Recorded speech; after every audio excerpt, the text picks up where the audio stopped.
पहला क्वेश्चन है कि डिकम्पोजिशन रिएक्शन को अपोजिट ऑफ कॉम्बिनेशन रिएक्शन क्यों कहा जाता है। जैसा आप जानते हैं कि कॉम्बिनेशन रिएक्शन में क्या होता है, दो सिंपल रिएक्टेंट आपस में रिएक्ट होकर एक कॉम्प्लेक्स प्रोडक्ट बनाते हैं, ठीक है। और लेकिन डिकम्पोजिशन रिएक्शन में ठीक इसका उल्टा होता है। यहाँ पे एक कॉम्प्लेक्स रिएक्टेंट जो होता है वो ब्रेक हो जाता है दो या दो से ज्यादा सिंपल प्रोडक्ट्स के अंदर। जैसे कि एग्जाम्पल में मैग्नीशियम ऑक्सीजन, जब मैग्नीशियम रेबन को हम ऑक्सीजन के साथ बर्न करते हैं ऑक्सीजन की प्रेजेंस में एक्चुअली, तो ये कंबाइन होके मैग्नीशियम ऑक्साइड बनाता है जो कि एक कॉम्प्लेक्स प्रोडक्ट है। ध्यान से देखो, ये दोनों सिंपलर रिएक्टेंट है, या आप इन्हें बोल सकते हो सिंपलर सब्सटेंसेस। अगर आपको रिएक्टेंट बोलने में थोड़ी दिक्कत हो रही है तो ये सिंपलर सब्सटेंसेस कन्वर्ट हो जाता है कॉम्प्लेक्स सब्सटेंस के अंदर, ठीक है, या आप बोल सकते हो कॉम्प्लेक्स प्रोडक्ट के अंदर। नेक्स्ट यहाँ पे डिकम्पोजिशन रिएक्शन का एग्जांपल है डिकम्पोजिशन ऑफ फेरस सल्फेट, जो कि ग्रीन कलर के क्रिस्टल्स होते हैं। जब हम इसको हीट करते हैं तो हीट होने करने की वजह से ये कन्वर्ट हो जाता है Fe2O3, SO3 and SO2, ferric oxide, sulphur trioxide and sulphur dioxide में, ठीक है, जो कि सिंपलर प्रोडक्ट्स हैं। यानी कि देखो यहाँ पे एक कॉम्प्लेक्स प्रोडक्ट है जो डिवाइड हो गया है टू या टू से दो से ज्यादा, यानी कि दो या दो से ज्यादा, यानी कि देखो यहाँ पे ये तीन सिंपलर प्रोडक्ट्स बना रहे हैं। इस वजह से कॉम्बिनेशन रिएक्शन को अपोजिट ऑफ डीकम्पोजिशन रिएक्शन कहा जाता है। तो हमारा नेक्स्ट क्वेश्चन है, right equation for decomposition reaction in which energy is supplied in the form of heat, light and electricity. यानी कि यहाँ पर आपको डीकम्पोजिशन रिएक्शन की तीनों इक्वेशन लिखनी है, ठीक है। जो सबसे पहली हमारी इक्वेशन होती है थर्मल डीकम्पोजिशन रिएक्शन, यानी कि जो सबसे पहला टाइप होता है डीकम्पोजिशन रिएक्शन का वो है थर्मल डीकम्पोजिशन रिएक्शन, जिसको हम थर्मोलाइसिस भी बोलते हैं। ठीक यही वो एग्जांपल है जो हमने पहले क्वेश्चन में यूज किया था। तो एक ही इक्वेशन से आपके दो क्वेश्चन का आंसर कंप्लीट हो सकता है। तो देखो यहाँ पे, सो यहाँ पे फेरस सल्फेट जो है इसमें जो हम इसको हीट करते हैं, हीट करने से ये Fe2O3, SO2 एंड SO3 में कन्वर्ट हो जाता है, simple. Next electrolytic decomposition reaction, यानी कि इलेक्ट्रोलाइसिस। यहाँ पर वाटर जो है वो ब्रेक डाउन होता है H2 एंड O2, ये दोनों गैसेस हैं। Next photolytic decomposition reaction. Photolytic decomposition reaction यानी फोटो यानी लाइट, ठीक है। जिस रिएक्शन में लाइट की मदद से एक रिएक्टेंट ब्रेक होता है उस रिएक्शन को हम फोटोलिटिक डीकम्पोजिशन रिएक्शन कहते हैं। जैसे AgCl सनलाइट के प्रेजेंस में Ag क्लोराइड में कन्वर्ट हो जाता है, ठीक है। तो इसी वजह से पूछा जाता है कि AgCl को हम किसी डार्क बोतल में क्यों रखते हैं। तो अगेन वहां पे सिंपल इसका आंसर है क्योंकि अगर हम इसको डार्क बोतल में नहीं रखेंगे तो ये लाइट में एक्सपोज होने की वजह से डिकम्पोज हो जाएगा AgNCl2 में। तो हमारा थर्ड क्वेश्चन है, right difference between endothermic and exothermic reaction, ठीक है। एंडोथर्मिक रिएक्शंस वो रिएक्शंस होती है जिसमें हीट जो है वो एब्जॉर्ब होती है, और एक्सोथर्मिक वो रिएक्शन जहां पे हीट रिलीज होती है। एंडो से याद रखना अंदर की तरफ, यानी हीट एब्जॉर्ब हो जा रही है, अंदर रिएक्शन में कंज्यूम हो जा रही है। एक्सो यानी एग्जिट, उसमें से हीट बाहर निकल रही है, किसी भी रिएक्शन में से हीट बाहर निकलेगी तो एक्सोथर्मिक रिएक्शन कहलाएगा। एंडोथर्मिक रिएक्शन का एग्जांपल है जैसे, भाई सेम एग्जांपल है जो हम पहले डिकम्पोजिशन रिएक्शन में भी कर चुके हैं, thermal decomposition reaction of ferrous sulphate. Okay, next ये बहुत इंपॉर्टेंट रिएक्शन है, ये भी एक इंपॉर्टेंट क्वेश्चन है कि रेस्पिरेशन की ये रिएक्शन है और इसको एक्सोथर्मिक रिएक्शन क्यों कहा जाता है। तो जैसा क्लियर है, एक्सोथर्मिक रिएक्शन इसलिए कहा जाएगा क्योंकि यहाँ पे एनर्जी निकल रही होगी। सो बेसिकली जब ग्लूकोज ऑक्सीजन के साथ रिएक्ट करते हैं या जब हम रेस्पिरेट करते हैं तो सो बेसिकली ग्लूकोज का ब्रेक डाउन होता है into carbon dioxide, water and energy. इस एनर्जी की प्रोडक्शन की वजह से ही जो रेस्पिरेशन है वो भी एक एक्सोथर्मिक रिएक्शन कहलाती है। ओके, इसी के साथ इसी से ही रिलेटेड एक और क्वेश्चन है जो काफी इंपॉर्टेंट है कि जितनी भी डिकम्पोजिशन रिएक्शन है, ठीक है, जो भी हमने डिकम्पोजिशन रिएक्शन पढ़ी थी जैसे थर्मल, इलेक्ट्रोलाइसिस, फोटोलाइसिस, इससे पहले वाले क्वेश्चन में, वो सारी की सारी एंडोथर्मिक रिएक्शन क्यों कहलाती है। तो देखो यहाँ पे भी जो एनर्जी है वो एब्सॉर्ब हो रही है in the form of basically heat, electricity and light, यहाँ सनलाइट। तो इस एनर्जी एब्जॉर्ब होने की वजह से बेसिकली इसे डिकम्पोजिशन रिएक्शन को हम एंडोथर्मिक रिएक्शन भी कहते हैं। जितने भी सारी सारी डिकम्पोजिशन रिएक्शन है एंडोथर्मिक रिएक्शन में, यानी कि कॉपर सल्फेट सॉल्यूशन का कलर चेंज क्यों हो जाता है जब आयरन एंड के अंदर डिप करी जाती है उस टाइम पे। तो बेसिकली अब आयरन जो है हाई रिएक्टिव मेटल है देन कॉपर। सो क्या करता है आयरन, हाई रिएक्टिव मेटल होने की वजह से वो इस कॉपर सल्फेट के सॉल्यूशन में से इसको डिस्प्लेस कर देता है, यानी इसको इसकी जगह से हटा देता है और खुद इसकी जगह पे आ जाता है। जैसे यहाँ पर FeSO4 बना देता है और कॉपर को वाई। तो बेसिकली इस वजह से जो कॉपर सल्फेट का सॉल्यूशन होता है ब्लू कलर का, वो कन्वर्ट हो जाता है फेरस सल्फेट सॉल्यूशन में, जो कि sixth and most important question is why respiration is considered as exothermic reaction. जैसे कि आप सभी जानते हैं कि एक्सोथर्मिक रिएक्शन में एनर्जी का निकलना बहुत जरूरी होता है। कोई भी ऐसी रिएक्शन जिसमें एनर्जी निकलती है उसे हम बोलते हैं एक्सोथर्मिक रिएक्शन।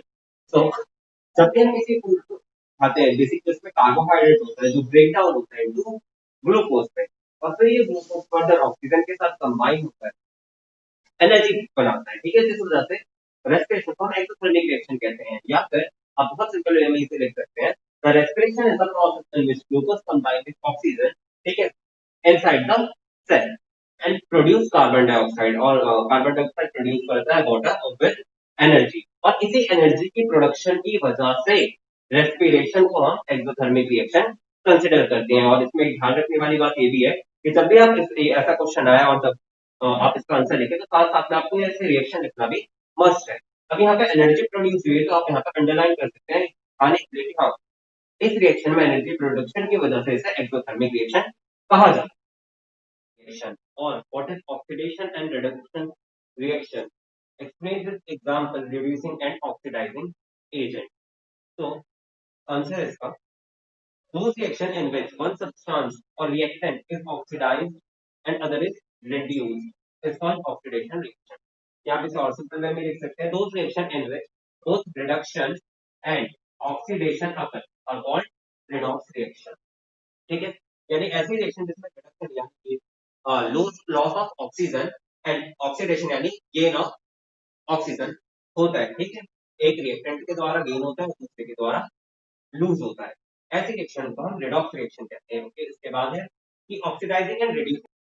तो जिस भी रिएक्शन का ऑक्सीडेशन होगा वो कहलाएगा रिड्यूसिंग एजेंट, और जिस भी रिएक्टेंट का ऑक्सीडेशन रिडक्शन होगा वो कहलाएगा ऑक्सीडाइजिंग एजेंट। ये ठीक एक दूसरे के उल्टे होते हैं। जैसे कि यहाँ पे हाइड्रोजन है, हाइड्रोजन का ऑक्सीडेशन हो रहा है, तो हाइड्रोजन जो कहलाएगा रिड्यूसिंग एजेंट, एंड कॉपर का यहाँ पे क्या हो रहा है, रिडक्शन, तो जो कॉपर कहलाएगा ऑक्सीडाइजिंग एजेंट। ठीक है, और oxidising agent and the reactant which oxidise it is called reducing agent.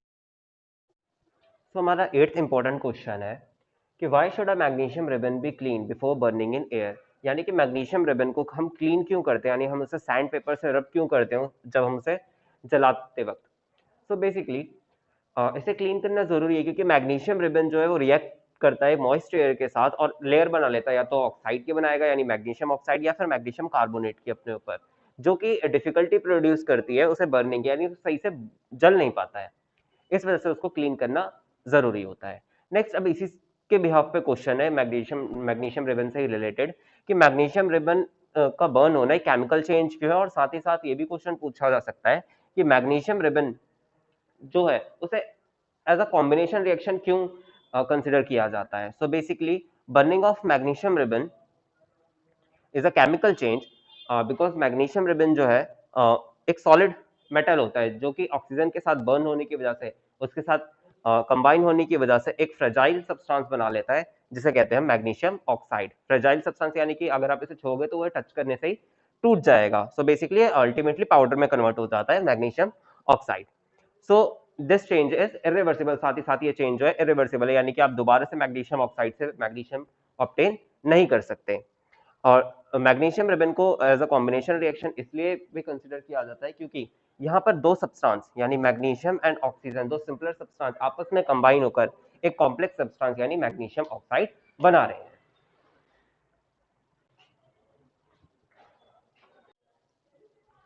So our next important question is explain the following term and write prevention method for each.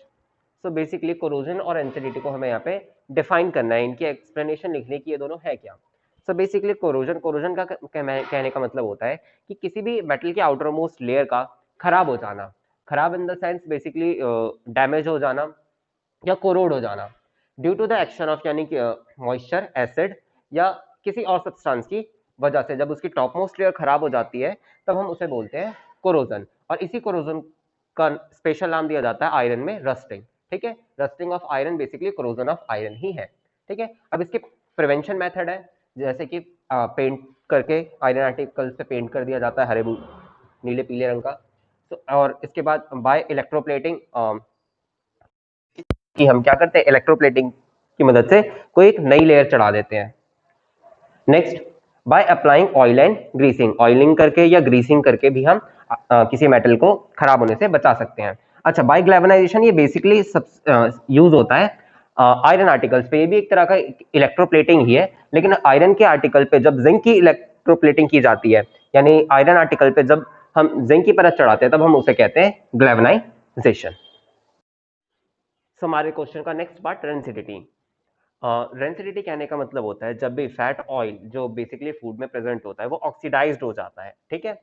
तो हम इससे क्या होता है कि उस फूड का टेस्ट एंड स्मेल जो है वो बहुत अनप्लीजेंट हो जाती है। आप कहते हैं कि खाना खराब हो गया, खाना फूड जो है वो स्पॉइल हो गया है।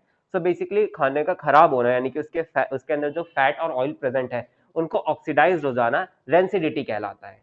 और रेंसिडिटी से प्रिवेंशन के कई सारे मेथड हैं जो हम फूड प्रिजर्वेशन में अपनाते हैं। सो बेसिकली सबसे पहला है नाइट्रोजन फ्लश पैकिंग। वो आप चिप्स खरीद के लेके आते हो 10 रुपए का, वो बेसिकली हवा होती है उसके अंदर।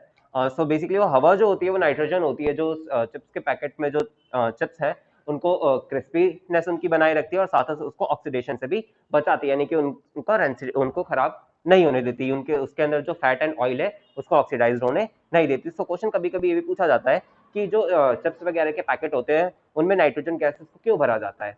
सो बेसिकली यही रीजन है कि उनकी क्रिस्पीनेस को बनाए रखती है और उनको खराब नहीं होने देती। Next, adding preservative and antioxidant. जैसे देखा होगा विनेगर है या ऑयल वगैरह को फूड के अंदर डाला जाता है ताकि जो फूड को वो खराब होने से बचा सके, तो वो एक एज अ प्रिजर्वेटिव की तरह एक्ट करते हैं। एयर टाइट पैकिंग, अगर हम फूड को एयर टाइट पैक करके रखें, यानी कि बिल्कुल सील कर दे जो भी आपका बर्तन है जिसमें खाना है, तो उसके अंदर अगर हवा ही नहीं घुसेगी तो बेसिकली ऑक्सीजन भी नहीं जा पाएगा और खाना आपका खराब होने से बच जाएगा। Next, changing the temperature of food, खाने को रेफ्रिजरेट करना या खाने को गर्म करने से भी हम खाने की चीजों को काफी दिनों तक चला सकते हैं बिना खराब हुए। सो हमारा लास्ट क्वेश्चन जो है वो रिएक्शन बेस्ड क्वेश्चन है, यानी कि अगर आपने सारी रिएक्शन अच्छे से पढ़ रखी हैं तो आप ये इन क्वेश्चंस को बहुत आसानी से सॉल्व कर पाओगे। सो पहला क्वेश्चन है, और ये क्वेश्चन काफी ट्रिकी तरीके से आ सकते हैं, लेकिन मैंने यहाँ पे बहुत सिंपल वे में लिखा है। सो एक reaction in which brown fumes are produce and also a gas produce which reignite incense stick. So basically एक ऐसी रिएक्शन लिखनी है जिसमें एक ब्राउन कलर की फ्यूम्स निकलती हो, यानी एक ऐसी गैस निकलती है जिसमें ब्राउन कलर की फ्यूम्स हो, और साथ ही साथ वो रीइग्नाइट यानी दोबारा से जला दे किसी बुझी हुई अगरबत्ती को। सो बेसिकली उसे हम इंसेंस स्टिक बोलते हैं, यानी कि उसमें फ्लेम प्रोड्यूस कर दे। बेसिकली अगरबत्ती में फ्लेम नहीं होती, लेकिन अगर इस गैस के पास लेके जाएंगे तो उसमें फ्लेम प्रोड्यूस हो जाएगी। सो बेसिकली वो रिएक्शन है decomposition of lead nitrate, PbNO3 twice. Lead nitrate का जब थर्मल डिकम्पोजिशन होता है तो ये PbO lead oxide plus NO2 nitrogen dioxide जो कि ब्राउन फ्यूम्स होती है, एंड ऑक्सीजन, यही गैस है जो इंसेंस स्टिक को रीइग्नाइट करती है। बेसिकली ये चीजें प्रोड्यूस होती हैं यहाँ पर। तो इसे बैलेंस करेंगे 2 4 एंड 2। तो हमारी नेक्स्ट रिएक्शन है a reaction in which gas produces which extinguish a burning candle, यानी एक ऐसी रिएक्शन लिखनी है जिसमें एक गैस प्रोड्यूस हो रही है जो एक्सटिंग्विश यानी कि बुझा रही है एक बर्निंग कैंडल को, यानी किसी भी जलती हुई कैंडल को इस गैस के पास लेके जाएंगे तो इसको बुझा देगी। तो बेसिकली यह है डिकम्पोजिशन ऑफ यानी thermal decomposition of calcium carbonate, CaCO3 का जब डिकम्पोजिशन होता है। वैसे तो कई सारी ऐसी रिएक्शन है जिसमें कार्बन डाइऑक्साइड निकलती हैं, लेकिन इस चैप्टर में एक रिएक्शन है जिसमें कार्बन डाइऑक्साइड निकल रही है, CaCO3 यानी कि कैल्शियम कार्बोनेट, जिसे हम लाइमस्टोन भी बोलते हैं। जब ये बेसिकली इसका थर्मल डिकम्पोजिशन होता है तो ये कैल्शियम ऑक्साइड यानी कि क्विक लाइम में कन्वर्ट हो जाता है और इसके साथ एक गैस निकलती है CO2। ये कार्बन डाइऑक्साइड गैस वो गैस है जो एक्सटिंग्विश करती है किसी भी बर्निंग कैंडल को। ठीक है, next, a reaction which produces a gas with pungent smell और रॉटन एग स्मेल। तो ये रिएक्शन है, ये काफी पहले हमने की थी ये रिएक्शन, जो है thermal decomposition of ferrous sulphate. तो FeSO4 जब इसका थर्मल डिकम्पोजिशन होता है, जो ग्रीन कलर के क्रिस्टल होते हैं, ये Fe2O3 यानी ब्राउन कलर के एक सब्सटेंस में, प्लस साथ साथ इसमें दो गैसेस निकलती हैं, SO3 प्लस SO2। ये दोनों गैसेस जो हैं ये रॉटन एग या फिर पंजेंट स्मेल देती हैं, या आप इसे बोल सकते हो सल्फर स्मेल। और सल्फर स्मेल के लिए भी यही दोनों गैसेस रिस्पॉन्सिबल होती है। बेसिकली इनके अंदर सल्फर होता है और ये sulphur trioxide and sulphur dioxide की फॉर्म में पाया जाता है। Thanks for watching this video. Channel को लाइक करें, सब्सक्राइब करें और कमेंट करें और सब में शेयर करें। उसने तो कुछ बोला ही नहीं। Chapter 1 chemical equation and reaction. तो आज हम स्टार्ट करेंगे थर्ड क्वेश्चन से, जो यहाँ लिखा ही नहीं है मैंने।